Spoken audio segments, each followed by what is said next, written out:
अब्दुल कादिर जिलानी रहमतुल्लाह अलैह की ज़िंदगी और तालीमात। इब्तिदाई ज़िंदगी। हज़रत शेख अब्दुल कादिर जिलानी फ़ाहद सैदज़ी हजरी में ईरान के शहर जेलान में पैदा हुए। आपका सिलसिला निसब वालिद की तरफ से हज़रत इमाम हसन रज़ी अल्लाह अन्हु और वालिदा की तरफ से हज़रत इमाम हुसैन रज़ी अल्लाह अन्हु से जा मिलता है। आपके वालिद हज़रत अबू सालेह मूसा जंगी दोस्त रहमतुल्लाह अलैह एक मुत्तकी और परहेजगार शख्सियत थे, जबकि आपकी वालिदा सीदा उम्मुल खैर फातिमा रहमतुल्लाह अलैह बेनहायत नेक सीरत खातून थे। आप बचपन से है दीनदारी, रास्तबाजी और इल्म के शौकीन थे। आपकी वालिदा ने बचपन में ही आपको कुरान पाक हिफ्ज़ करवा दिया था। वालिद के इंतकाल के बाद वालिदा ने आपकी तालीम और तरबियत की जिम्मेदारी निभाया और अल्लाह के रास्ते पर चलने की तरगीब दी। तालीम और बगदाद की हिजरत। जब आपकी उम्र 18 साल हुई तो आपने आला दीनी तालीम हासिल करने के लिए बगदाद का सफ़र किया। उस वक़्त बगदाद इस्लामी दुनिया का आलमी मरकज़ था, जहाँ बड़े बड़े उलमा मौजूद थे। आपने मशहूर असातिज़ा से इल्म हदीस, फ़क़्ह, तफसीर और तसव्वुफ़ की तालीम हासिल की। आपके असातिज़ा में शेख अबू सईद मखरमी, शेख हमाद बिन मुसल्लम अल-दबास और दीगर जलालमा शामिल थे।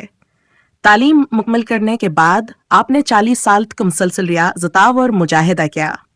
रियाज़त और रूहानी मकाम हज़रत शेख अब्दुल कादिर जिलानी रहमतुल्लाह अलैह ने कई साल बगदाद के जंगलों में इबादत करते हुए गुजारे, जहां आपने सख्त रियाज़त की। आपके दिल में अल्लाह का ऐसा इश्क था कि दुनिया की कोई शे आपको अपनी तरफ माइल न कर सकी। आपका मामूल था कि रातों पर अल्लाह की इबादत करते और दिन में इल्म की रोशनी फैलाते। अल्लाह ताला ने आपको बेशुमार करामात से नवाजा, जिनमें सबसे बड़ी करमत लोगों के दिलों की असलाह थी। आपकी ज़बान में ऐसी तासीर थी कि गुनाहगार लोग आपके एक जुमले पर ताइब हो जाते और अल्लाह की तरफ रुजू करते। तबलीग और इस्लाह अमत। हज़रत अब्दुल कादिर जिलानी ने बगदाद में एक अजीम दरसगाह कायम की, जहां दुनिया भर से तलबा आकर आपसे तालीम हासिल करते। आपकी मजलिस में आम लोग, उलमा, दरवेशावर, बादशाह सब हाजिर होते और आपके इल्म तक़वा से फैज़याब होते। आपने अवाम की असलाह के लिए वअज़ नसीहत का सिलसिला शुरू किया, जिससे हज़ारों लोग मुतासिर हुए। आपकी गफ्तगू में इतनी तासीर थी कि लोग दिल से अपनी गलतियों पर नादम होकर सच्ची तो बहकर लेते। तसानीफ़ और इल्मी खिदमात। आपने कई किताबें भी तसनीफ़ फरमाएं, जिनमें सबसे मशहूर फतुहाल गईब गनी तालिबीन शख्सियत थे, जबकि आपकी वालिदा सीदा उम्मुल खैर फातिमा रहमतुल्लाह अलैह बेनहायत नेक सीरत खातून थे। आप बचपन से है दीनदारी, रास्तबाजी और इल्म के शौकीन थे।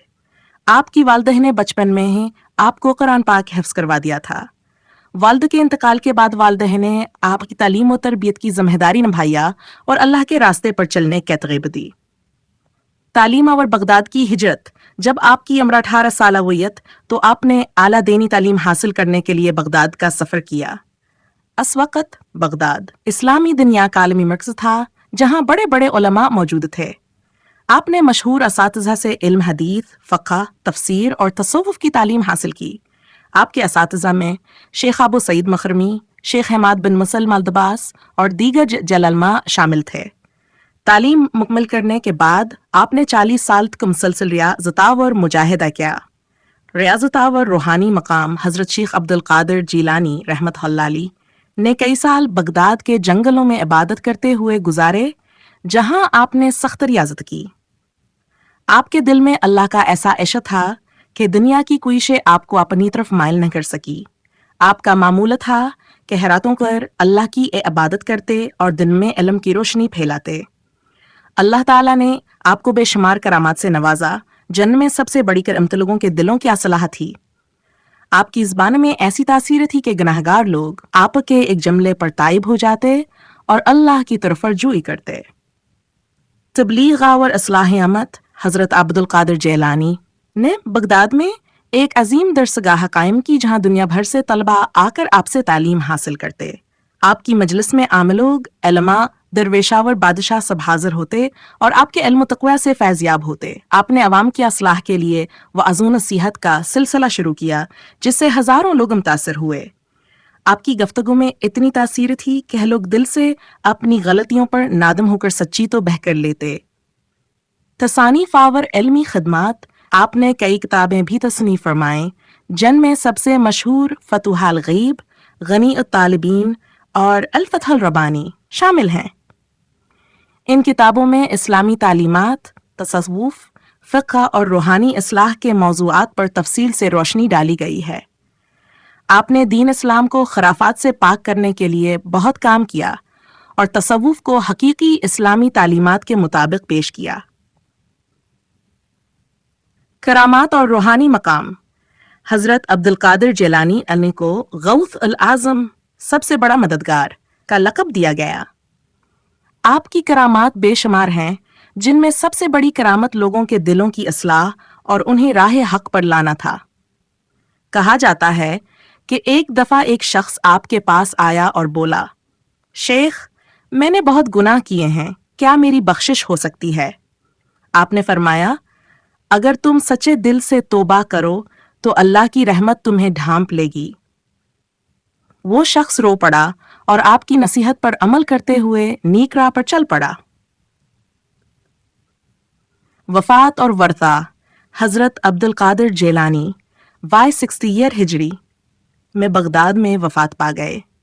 آپ کا مزار مبارک آج بھی بغداد میں مرجع خلائق ہے، جہاں دنیا بھر سے زائرین آ کر آپ سے روحانی فیض حاصل کرتے ہیں۔ آپ کی تعلیمات اور تبلیغی خدمات آج بھی لوگوں کو نیکی اور سچائی کی راہ پر گامزن کر رہے ہیں۔ آپ نے دنیا کو سکھایا کہ اسلام صرف ظاہری اعمال کا نام ہے، بلکہ دل کی پاکیزگی اور اللہ سے سچی محبت کا نام ہے۔ نتیجہ، حضرت عبد القادر جیلانی رحمت اللہ علیہ کی زندگی ہم سب کے لیے مشعل راہ ہے۔ آپ کی تعلیمات ہمیں بتاتی ہیں کہ اللہ کی محبت، صبر، تقویٰ اور سچائی کو اپنا کر ہم دنیا اور آخرت میں کامیابی حاصل کر سکتے ہیں۔ آپ نے جس طرح علم، تصوف اور تبلیغ کے ذریعے دین کی خدمت کی، وہ تاریخ اسلام کا ایک سنہری باب ہے۔